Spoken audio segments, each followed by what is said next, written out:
It's been a month since the Panamanian president's national announcement to establish diplomatic relations with China and reaffirm the One China policy. What results have come from the decision so far?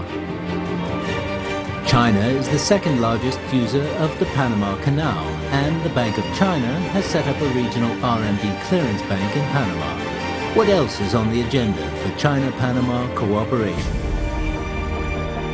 Ethnic Chinese have lived in Panama for more than 150 years and have become an integral part of the country. What is the Chinese ethnic contribution to Panama, and what's the state of China-Panama people-to-people exchanges? In the joint communiqué, Panama cut all official ties with Taiwan and reaffirmed support for the One China principle. From today on, the Republic of Panama broke its so-called diplomatic ties with Taiwan and pledges to end all relations or official contact with Taiwan. How will this impact the several Caribbean countries which maintain official relations with Taiwan? Latin American and Caribbean countries have been seen as the backyard of the US for a long time. The Trump administration has just announced a tougher outlook on Cuba. What is the Trump administration's new strategy towards Latin America, and what impact will the establishment of China-Panama diplomatic relations have on the US presence there?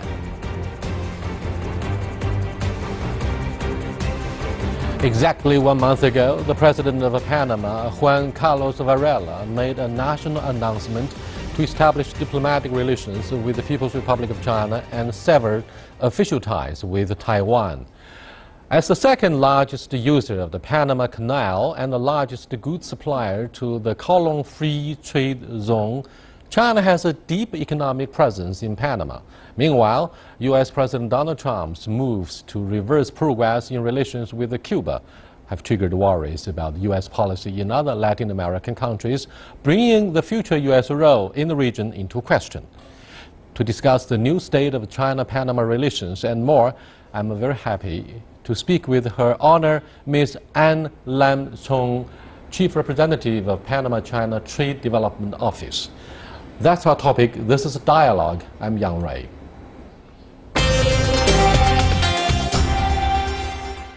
Welcome to our show, Your Excellency. So, what is the impact of this dramatic move to normalize relationship with the PRC? Thank you for the invitation, Mr. Ray. In fact, in the international scope, it has been a historic moment, not just for our Panamanian history, but also in the international foreign policy. We are internationally scoped, we are applauded, and also very honored to have established the relation with China. And for our, let's say, development of our country is a big step. I feel honored to conduct this first exclusive interview with you, who is, of course, a special envoy of your country, a very great country in Caribbean. Now, will this impact your neighboring countries like Nicaragua and Honduras, who still maintain official ties with Taipei? I don't see a major impact in them. Basically, the decision made by the President Juan Carlos Varela is a sovereign decision. It's very strategic and geopolitical for us. We're looking forward in the similar agenda, a global development agenda with China, and that's the decision that we have taken. It's the right path, as my President have mentioned, and the decisions that other countries will make is just by their sovereign decision, not influenced by other countries. How could you look like a Chinese and you speak with a very good Spanish accent? Well, in fact, the Panamanian community has a long history in Panama. More than 160 years ago, they traveled to Panama for the first construction of the Panama Railway. And for us, the Chinese community presence is very strong in Panama. My parents are from China. They're from the Cantonese province, and I was born and raised in Panama. The Spanish, our mother tongue is Spanish, and we speak English as a commercial business language. And with my family, I grew up speaking in Cantonese, and now working here in Beijing, I am starting to learn Mandarin. Can you speak Cantonese?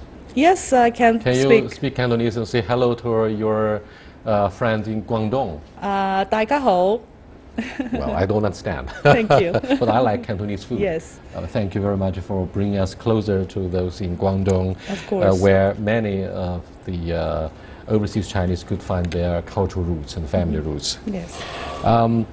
Now, I remember President Bush Sr. ordered the invasion of Panama in 1989. Were it not for this military invasion, our two countries may have already established diplomatic relationship. Could you tell us the story and share it with our audience? Of course. We have to remember that more than, I think, 1979, 71, in the United Nations, the General Assembly passed a resolution in which recognizes People's Republic of China as the legitimate government for China. And since then, a lot of countries have established the relations with China. Panama was not left behind.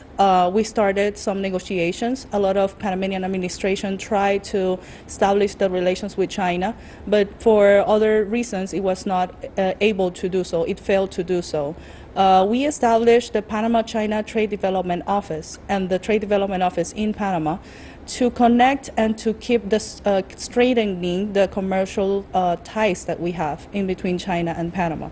After more than 20 years, we finally decided, the President Varela decided that it was time and it was the right path to establish the relations with Panama and China. And how could 28 years have passed and nothing happened? It did happen. A lot of ex-presidents have tried to establish these relations, but for external factors, it failed to do so. And for us, we respect a lot. Are you sure that the Taiwanese authorities were aware of your quiet decision to establish official ties with the PRC? Of course, they were aware of. Our president, the current president, Mr. Varela, he was Ministry of Foreign Affairs in 2009. And in 2009, as a Minister of Foreign Affairs and as a Vice President, he made it clear that the relations should be established with China. By then, we did not establish the relations with China. And right now, him as a president, he honored his words on establishing it, the diplomatic ties. How did your Taiwanese friends respond to the decision by your president to normalize relationship with the Actually, that's the first thing I was doing, encountering and speaking exactly with my... 1 month ago? Yes, with my Taiwanese friends. I do have, and every but they person were caught in Panama. unprepared. They were caught unprepared. They said this is too dramatic. Of course. I think that for every person in this world, it was being unprepared and very dramatic. And it happens also with other countries that establish relations with China. As for my Taiwanese friend, we still have a close connection because a relationship in between countries will not, it doesn't mean that you're going to cut ties with your close personal relationship. And I think the Chinese also respect that on having your personal affairs with the Taiwanese. It's just that we're cutting the official ties, and as a position of the government, that's what we signed in the joint communique. What's the latest about the official presence of the Taiwanese representation in your country? Well, the thing is that it's very dramatic. I understand that... Have they evacuated all of the personnel in the embassy, quote unquote? Yes. After signing the joint communique, the embassy of Taiwan in Panama, they left Panama. All the technical missions, they also left Panama. And also the Taiwan flag was also put down. In regards to the Panamanian embassy in Taiwan, we already paid all the employees there, and we also closed the doors of the Panamanian embassy. So it's a kind of a soft landing? Yes. Are you saying that business ties will continue as it has been? The business ties are very welcome. The relations is the official relations is cut, and as we recognize China and we respect the One China policy, so all the official connections will be closed, and it is officially closed. And the business ties, it regards on private matters, so we are not in position on saying all these connections and all this business commercial tie will be closed too.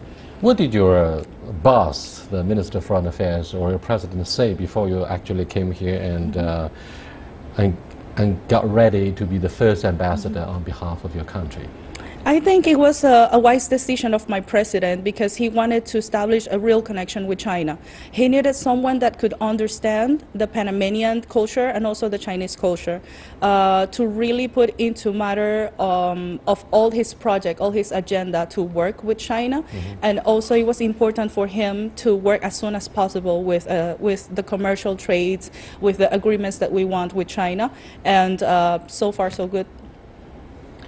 I guess some of the American lawmakers are not very happy about the dramatic decision of your president to establish official ties with the mainland of China, because these guys in the House or Senate are pro-Taiwan, and they say, oh, Taiwan is a democracy, China is different, so why shouldn't you consult the United States before you make the decision, before you make up your mind?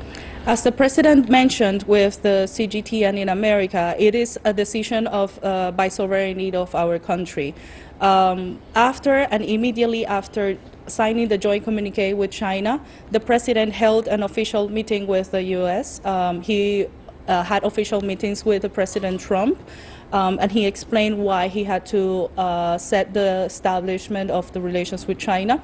He was very welcome of our decision, and even so, they discussed on different matters, keep strengthening the commercial ties and also the safety, safeguarding both nations, and other topics. So it was very welcoming for the U.S. president. Now let's take a closer look at the charm and uniqueness of Panama. Other than the name of Panama Canal, that is of course a big name because we are the second biggest user of the canal. Now, what else can you tell and share with us about the unique charm of your country? Because I believe you're going to adopt a very flexible visa policy, and more Chinese travelers will go there and take a look, right? After the joint communique that we signed a month ago, we have had intense working hours, establishing agreements and starting the negotiations tables with institutions here in China. One of the things that the president has in agenda with China is the flexibility with the visas. Currently, our office, the Panama China Trade Development Office, offers the service of visa, the Panamanian visa for the Chinese nationals. And what we are trying to do is to settle an agreement. This agreement will be more flexible in regards to Panamanian visas to the Chinese nationals. In regards to tourism, it's a very important matter for our Ministry of Foreign Affairs. And we are trying right now to push forward with an agreement of ADS, which is the agreement that you settle down with the Chinese government for Chinese travelers can travel in groups into Panama and also include multinational stops, which will include other countries around the Latin America region and also the Caribbean region. That will expand. Panama is very recognized as a hub of America. We have direct flights, more than 80 destinations with our Panamanian airline, which is Copa Airlines. It is a member of Star Alliance, and what we're doing is looking forward on different perspectives. First, the flexibility of the visa, expanding to tourism, and also an agreement for direct flights, which we are looking forward to see which is the safest way to travel the Chinese to Panama. Besides the Panama Canal, we do have a lot to offer. Excuse me, just wait a minute. Yes. How many hours are we going to spend on the direct flight were it to be established? Yes. Right now, what we have established is that, for example, from Dubai to Panama is 17 hours direct flight. We do not have the aircraft facilities to move so long distance. So we might probably have a connection with other countries. Right now, for traveling to Panama, one of the ways, for example, starting from Beijing, if you go to San Francisco in the United States, that will be 12 hours. You will have a small layover, and from San Francisco, direct flight to Panama is 7 hours. So we do have direct flights to other destinations in the United States, and also through Europe, we can have the connection with Amsterdam, with Paris, and Mexico is also another flight. So we are looking forward for the connecting points that will join the whole region, China, to Latin America. How many hours of time difference? Well, that's interesting. I have to work here in the morning and in the night because that's more than 12 hours time difference. So your economy, now Yes. it is the very thing that is well connected with China. What about trade and investment in the trade zone, for example, the Colón Trade Zone? Actually, the Colón Free Trade Zone is one of the major trade zones that has Chinese products. A lot of export-import companies takes the Chinese products, they ship it to the free trade zone, and from the free trade zone it either stays in the Panamanian market or redistributed throughout the region. And when I mention throughout the region, it's the whole Latin America region and also includes the Caribbean region. So in that regards, there's a lot of trading in between Panama and China, a lot of Chinese product going to Panama, and what we are looking forward is to set an FTA agreement to welcome Panamanian products to Chinese market. Is it safe to travel in your country? Of course it is safe. It is safe. It is one of the highest rank in the region to have safety issues. And compared to other neighbor countries, Panama has been stable not just economically, but also in safety matters. It's how many hours from Florida or to your country or Seattle? What did you say earlier?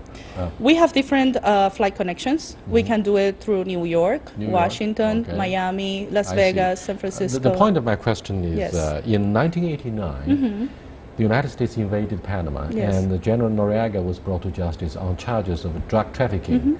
Now, what's the story? What is the story? As I mentioned before, how special is the relationship between Panama and the United States? It is quite special. Indeed, we do have a long history with the United States. In fact, Manuel Noriega is a personality that is well recognized in Panama for his dictatorship, and for many of the Panamanians, not my young age, but for my past relatives, they know how was the dictatorship of Manuel Noriega. And for some people, it took very hard times to know this man. And for us, the U.S. ties, we're still looking forward for trading and having further cooperation. We don't seem to have any political issues with them. Okay, so back to the issue of economic cooperation. We will benefit also from the Belt and Road Initiative. We're looking forward to start with the initiative in Belt and Road. We do know there's a maritime road inside the Belt and Road Initiative, and we would like to explore the initiative and analyze it properly to use the Panama Canal in the maritime services. And also with the economic trade, Panama has always been a waterways passage, and it connects different strategies of the Chinese government and the Panamanian government are still aligned together, and that is one of the decisions that the President Varela took in establishing the relations with China. What about the issue of internationalizing, the internationalization of RMB in the special trade zone? We have a very solid and formal economic and banking system. Our financial sector is recognized. It has more than 100 multinationals and international banking system. In fact, we do have Bank of China since 1994, and we are welcome all the banking, Chinese banking, to go abroad, to invest abroad, and to look forward in establishing in Panama. We have had this month several meetings with several banks, and they are interested in starting an agreement and a cooperation with Panama. What about the Asia investment for the infrastructure AIIB? Are you interested in the AIIB? Actually, we held meeting with the AIIB, and we asked them to know which is the role for them in this this initiative of China. Their platform is just based on Asia. What they are looking forward is to expand in other continents. They are first focusing in Asia, Africa, and their project is ongoing for Latin America. But we still set a cooperation and a meeting with them to further relations. Fantastic. Panama has signed many FTAs with the US, Canada, South Korea, and other countries, which bring much more multinational trade. China is the largest trading partner through the Colón Free Trade Zone and the second largest client of the Panama Canal. During your Vice President's visit to Beijing, the Panama government said that it has started a preparation to negotiate on trade, shipping, finance, fishing, and other cooperation with China. What's the Panama government's schedule on the Sino-Panama FTA and other agreements? It has been 1 month since we signed the joint communique. this month have been really intense. The president have appointed a technical mission to come to China. It left just 2 days ago. And the impressive work that we have had with different institutions, it also included the agreements on a FTA with China. It will not just regulate the Chinese products going to Panama, but it opens the opportunity for Panamanian products coming into China. So we're looking forward to have an FTA with China. Great. What are your expectations and plans for Panama's participation in the yes, Belt and Road Initiative, but did you meet any opposition from the United States which vows to renegotiate terms of NAFTA? You are a member of NAFTA, and do you think your offer to be part of the Belt and Road Initiative will have a clash with President Trump's intent to renegotiate NAFTA?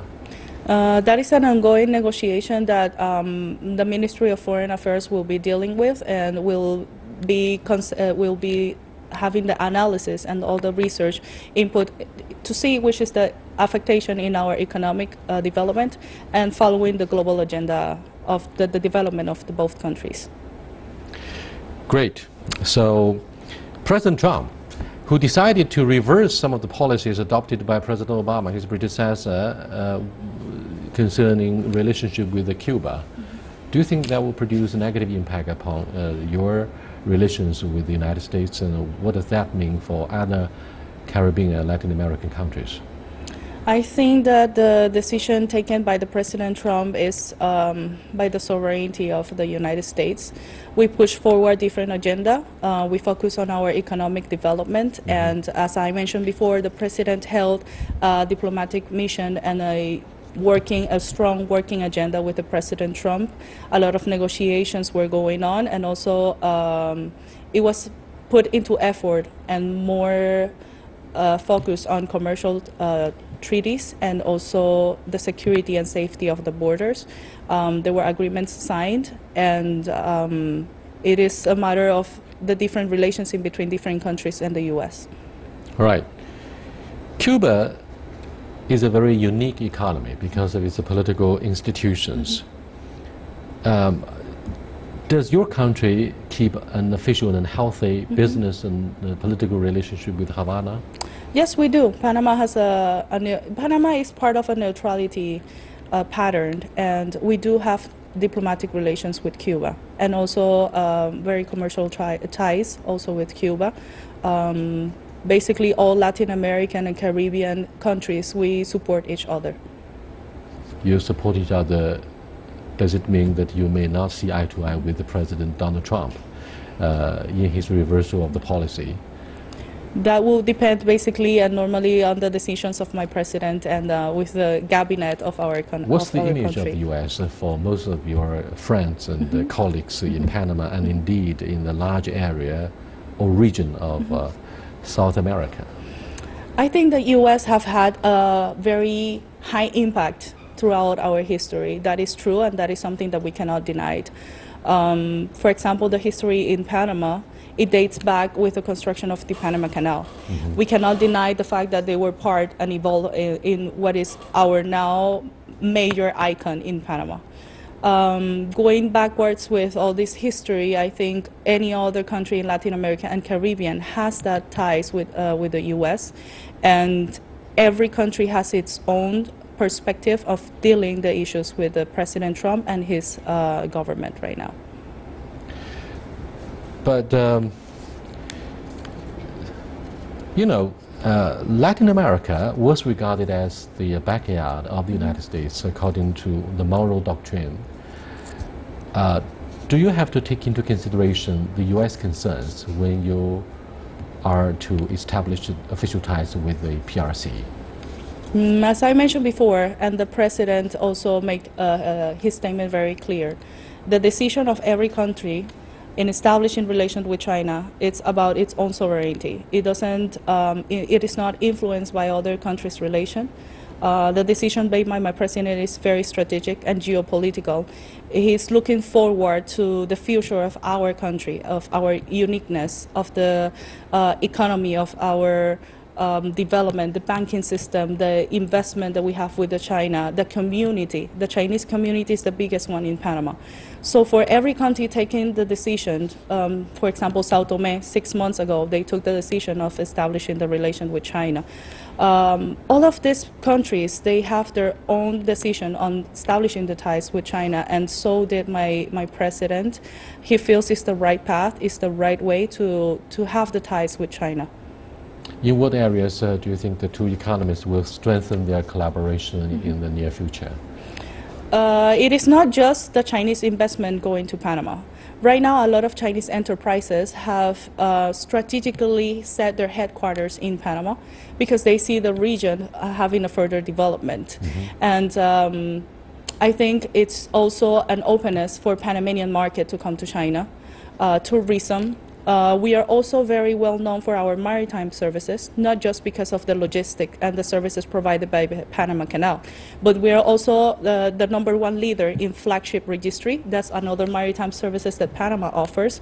A lot of vessels are under the flagship of Panama, which provides a lot of incentive for the vessels company. And we are looking forward to sign agreements with the visits of our president to China in different matters, educational matters, technological matters, maritime services, also the economic development in both countries. What can we benefit from one another? We are starting already the negotiations for all these agreements that it will benefit both countries. We don't see it now, but it's an ongoing business that is Panama and China. The Chinese community is very strong in Panama, and that is something that President takes in consideration. I wonder if you are well prepared for the growing presence of the Chinese tourists in your country, because I wonder if you have heard stories like wherever the Chinese travelers go, local prices would go up very quickly. Housing prices, prices of the handbag, wristwatches, whatever. So, you know, Chinese tourists did draw a lot of mixed feelings from people in the host country. Do you think this is a curse or a blessing for your economy? I think it is a blessing from one side. We are right now developing our tourism area, our tourism sector, which provided a lot of in our international and economic sector. We do have to prepare our country to receive Chinese tourists. There are some cultural things that we have to prepare. For example, Chinese here are used to drinking hot water. As you may know, the hot weather in Panama, we're used to more drinking water with ice. So there are some accommodations that our private sector has to do, and we are working on the analysis and promoting our country, and we have to in order to promote our country, we have to adjust our country for some of the commodities that the Chinese tourist needs. And this is an analysis and agreement and cooperation in between two countries, because not just for the Panamanians understand the Chinese, but it also, some Panamanians will come here for tourism. So we have to also prepare how Chinese will receive the Panamanians, and the mutual cooperation will allow these changes in our country. Other than the canal itself, what other things you expect the Chinese to remember for the charm of your country? The charm of my country, it's a lot. We have, for tourists, we have different type of tourists. They say that there are categories of ecology, we do have that. For luxury shopping, we do have that. The Panama Canal, which is the icon, we also do have that. For those travelers that like beaches, we have both the Pacific and the Caribbean Ocean, and you can travel in just a whole day, you can travel in both sides. So we also attract tourists by our old cities, but right away across the street is the Thank you so much. Skyline. I know you have a lot more to Thank you. introduce about the beauty and charm of your country. Thank you very much. And thank you for watching our program. I'll see you next time. Goodbye.